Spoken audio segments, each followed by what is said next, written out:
last 24 hours. Powered by Yiddish24, provided to you by The Click. Good morning. Today is Yid Gimel Kislev Tuvshim Pai Vuv, Wednesday, Parshas Vayishlach. And it's December 3rd, 2025. My name is Gershy Schwarcz and I'm your host on Edge with today's news. Hamas handed over the body of, this time it was a hostage. Yesterday's, obviously, wasn't. To the Red Cross, who brought it to Israel for identification. Hamas says it located the remains in northern Gaza earlier this morning. At the same time, Israel announced it will open Rafah crossing to Egypt in the next few days. This will allow Palestinians who need medical attention to finally leave the territory. However, Egypt is already pushing back, stating they will only agree to open the borders, the gates, if travel is allowed in both directions. Troops operating, Israeli troops, IDF, in northern Gaza discovered 5-barrel rocket launchers that were fully loaded and aimed directly at Israeli territory. The weapons were found over the past week, hidden right near the yellow line, the security boundary separating IDF-controlled areas. In other news, or perhaps related, a team of 3 terrorists surfaced from a Rafah tunnel, which is under IDF control, and launched an RPG at IDF soldiers today. In the morning, Israeli forces quickly responded with heavy fire back and forth and eliminated 2 of them in close range, while a 3rd terrorist escaped after he planted an explosive device on a Namir APC tank.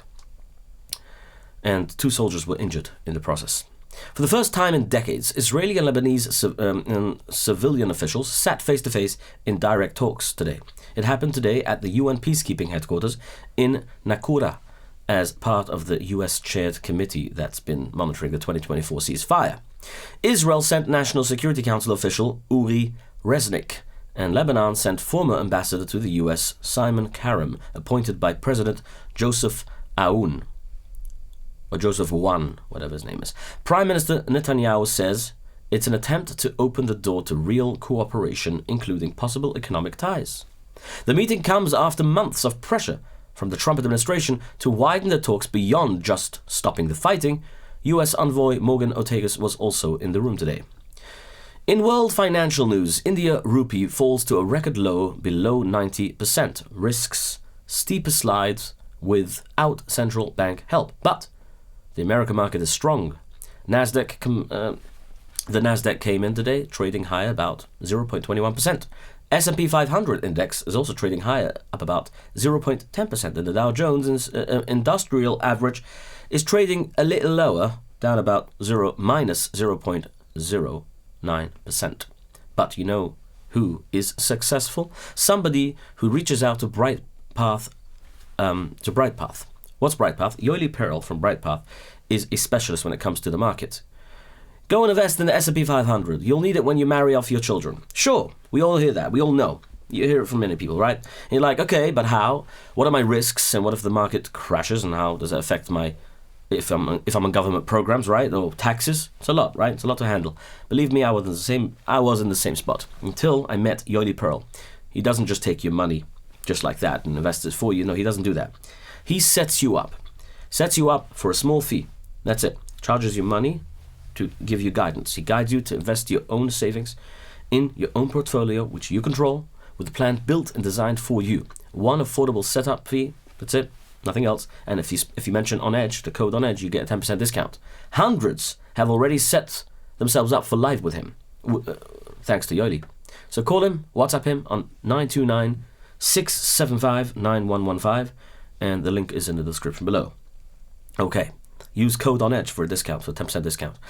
5 hours in the Kremlin, Ukraine peace talks cancelled. Russian history class is in session. What happened? A 5-hour meeting in the Kremlin between Russian President Vladimir Putin and American envoy Steve Witkoff and Trump's son-in-law Jared Kushner did not produce progress toward ending the war in Ukraine. Instead of talking mainly about a peace plan, Putin used much of the time to give a long history lesson on the 1709 Battle of Poltava.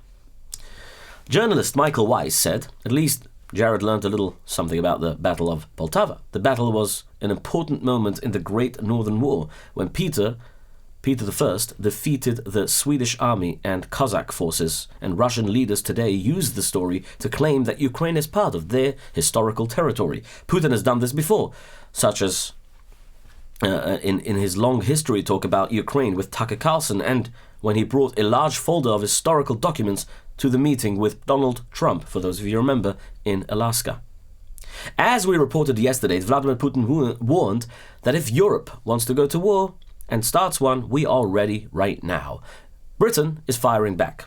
Keir Starmer from 10 Downing Street dismissed Putin's comments and said the UK's defence investment is clear for all to see. They added, our armed forces always stand ready to defend this country, and stressed Europe remains united behind Ukraine, with NATO ready to respond to any threats with unity and strength. Meanwhile, the Kremlin says Putin accepted some US proposals on Ukraine, rejected others. And Russia is ready to meet US negotiators as many times as it takes to reach an agreement. On Edge News began just half a year ago, in partnership with Yiddish24 and Kol Mevaser, reaching the largest Yiddish-speaking audience, obviously in Yiddish, in the world. Close to 60,000 daily viewers. And countless more are going to join this program, yes, as we see now in English. So, we've now partnered together with a click to bring the same thing in English, like I said, same kosher news to you. So, for those of you who want to leave us some feedback, you can call us 845-671-1775 and press number 5 to leave us a message. Tell us what you think about it. It's new in English, so, you tell me. And if you want to sponsor, also call the same number, press 1 to speak to one of our, great members of the team. Okay, Hong Kong. A 1-year-old baby is among those who were dead, confirmed dead, in the massive fire that happened in Hong Kong. For those of you who know, because I reported it many times here on Edge, the number is up to 159 people that are dead in the fire. The blaze ripped through the Wang Fuk court apartment complex, fueled by flammable plastic netting used for renovations. To make it worse, workers had actually turned off the fire alarms, leaving families with zero warning to escape. Police have arrested 6 people. Well, reports say 8 people, so I don't know, for that deadly negligence. Rescue crews are still digging through the rubble and debris, but 30 people remain missing right now. Let's talk about your company, digging through rubble. If you have many applications, it's like digging through rubble. You want to know where your things are, you want to know where your CRM, your data tracking, your whatever, software you use to communicate with the customers, all in one place. Protobyte. 347-354-1237. Again, Protobyte. 347-354-1237. Mention on Edge for a good discount. Rescue teams are trying to reach survivors after last week's devastating floods across Indonesia, Sri Lanka, and Thailand, with many communities still cut off by mud, debris, and damaged roads. Over 1,400 were killed, at least 770 in Indonesia, 465 in Sri Lanka, and 185 in Thailand, with 3 in Malaysia. All dead. Many villages remained buried under the mud and debris, with power and telecommunications out completely. In other news, here in America, yesterday in a meeting, Kristi Noem told President Trump, "Sir, you made it through hurricane season without a hurricane. You kept the hurricanes away. We appreciate that." Well, she has to probably learn Chovos Halvuvos to know who runs the world. President Trump has issued a full pardon for former Honduran President Juan Orlando Hernandez. His name was Orlando, who, maybe he gets a free ticket there, who was serving a 45-year term. Apparently, he was starting to serve a 45-year U.S. federal sentence after being convicted in 2024 on cocaine trafficking and weapons-related charges. U.S. prosecutors said Hernandez helped turn Honduras into a key corridor for cocaine headed to the United States. Allegations he denied. Trump defended the move by claiming the case was politically motivated. But the pardon has triggered sharp backlash from critics who say it undermines American anti-narcotics efforts. Anyway, Hernandez was released today from the prison in West Virginia, and reports say he stays in America for now. The Trump administration is defending its anti-drug strikes at the sea. We reported it yesterday, even as questions grow about what happened after one of those attacks. We reported it yesterday. What happened? I'll tell you. At a cabinet meeting, Defense Secretary Pete Hegseth described the September 2nd strike on a drug boat and defended a follow-up hit, which happened that killed another 2 people. He's saying that he wasn't aware of it. Reports say the second strike may have killed people who survived the first blast, and Congress is now investigating the situation. President Trump says the U.S. could soon expand this campaign to strikes on land aimed at drug cartels, and warned that any country trafficking drugs into America could be attacked. And Secretary of State Marco Rubio says Venezuela's crisis has driven a historic exodus. International agencies put the total at nearly 7.9 million Venezuelan refugees and migrants worldwide. Rubio is saying that Venezuela is now an important base in South America for Iran's IRGC for Hezbollah. In simple words, he means that these Iran-backed terror groups are using Venezuela as a place to work from, organize and spread their influence in the region. President Trump is facing backlash after targeting Minnesota's Somalian community with sharp rhetoric and new enforcement plans. We reported on it yesterday. During a cabinet meeting on Tuesday, December 2, Trump said he does not want Somali immigrants in the U.S., telling some to go back to Somalia, including Ilhan Omar, congresswoman, as you know, and using derogatory language about immigrants. At the same time, the Associated Press, AP, reports federal authorities are preparing for an immigration enforcement operation in Minnesota that would mainly focus on Somalis living in the U.S. Unlawfully, according to a person familiar with the planning. Policy-wise, the administration is also pushing immigration applications like pausing immigration applications like green card requests for people from 19 countries, including Somalia, Afghanistan, Haiti, Iran, and Venezuela, according to multiple reports. Tim Walz said Minnesota is happy to get real help to catch people who commit crimes, but pulling a PR stunt and indiscriminately targeting immigrants is not a real solution to the problem. Minneapolis Mayor Jacob Frey told the Somali community, "We love you and we stand with you. That commitment is rock solid," and he praised Somalis for building businesses and creating jobs and strengthening the city. He said Trump's description of Somalis violates the moral fabric of what we stand by in this country as Americans, he says. And new reporting says the White House is considering expanding a travel ban to around 30 countries after the D.C. National Guard shooting, as vetting and asylum procedures are tightened. Let's talk about David Wanunu. The Trapper Plan. Get in touch with David, with Reb David Wanunu, and Ish Chesed to put your business back on track, to make some money. Business needs to make money. Yes, you're making money, but maybe you can make much more. Find out by calling David, 845-414-8100. Call Reb David on 845-414-8100. I mean, he's getting a ton of calls. I know he called me screaming at Gersh, I don't know what you did to me. Like, people, my phone is exploding. I can't handle it. He can handle it. Don't worry. He can handle it.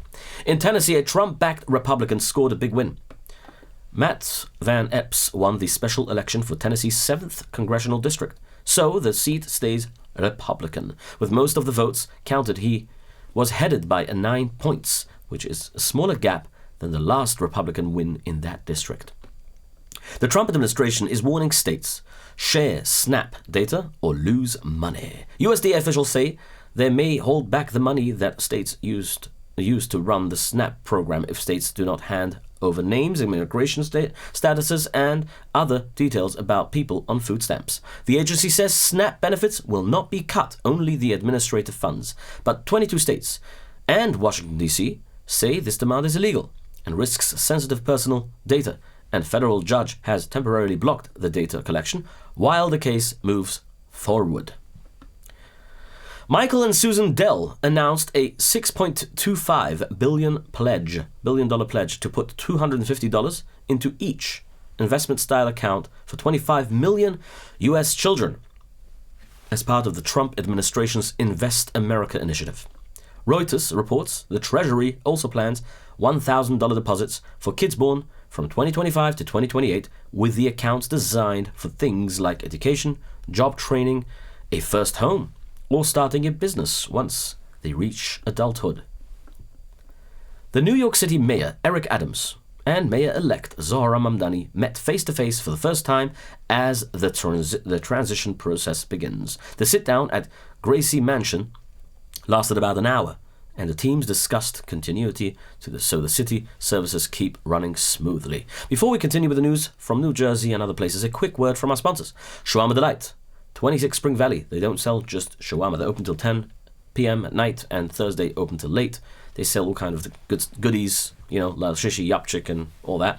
Shawarma Delight, SDNY.store for free delivery. Mention on Edge for a free drink. Arrive Express, 845-622-1111 or 845-254-1111. Their Monroe fleet. Arrive Express. YS Capital Group for investments. If you want to borrow some money, direct lending, fast approvals, and no closing costs on one of the specialty loans that they offer now. 718-831-2168. 718-831-2168. Mention on Edge to get a good deal. President Trump announced announced that his administration intends to rebuild Washington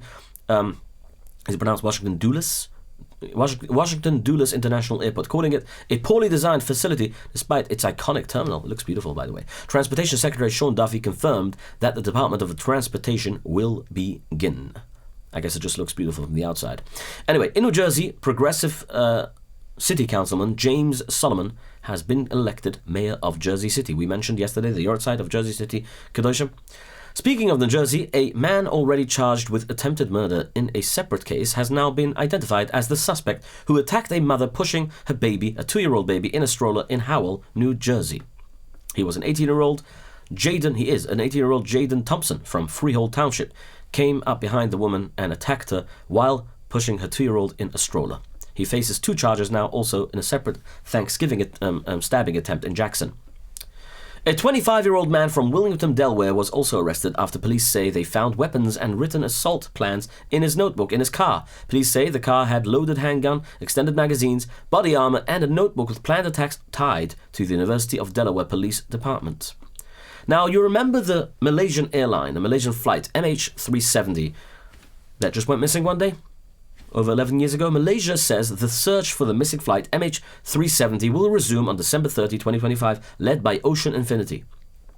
Officials say it's a 55-day seabed effort in a targeted area of the southern Indian Ocean, under a no-find, no-fee kind of deal, where Ocean Infinity is paid only if significant wreckage is found. The Boeing 777 vanished on March 8, 2014, with 239 people on board, and despite years of searching, the main wreckage has never been located. Fun fact of the day. Today is the yahrzeit of Ravina. Fun fact of the day provided to you by The Click. Today's yahrzeit is the yahrzeit of Ravina. Ravina Bar Huna. He was the second Ravina. One of the last editors of the Talmud Bavli. In the early 400s, Rav Asher, there's a picture there, Rav Asher and Ravina led the work of collecting and editing more than 200 years of debates and rulings from the Amoruim into what we know as the Talmud Bavli. So, today, Yid Gimel Kislev marks the yahrzeit of Ravina and also the closing of the Gemara, finishing the Gemara. So for those of you starting Shas or finishing Shas, Mazel Tov. And with that, my friends, have a wonderful day, stay informed and stay on edge, and we'll see you by Ezer Hashem Yisburach tomorrow. Your daily report of the news of the last 24 hours, powered by Yiddish24, provided to you by The Click.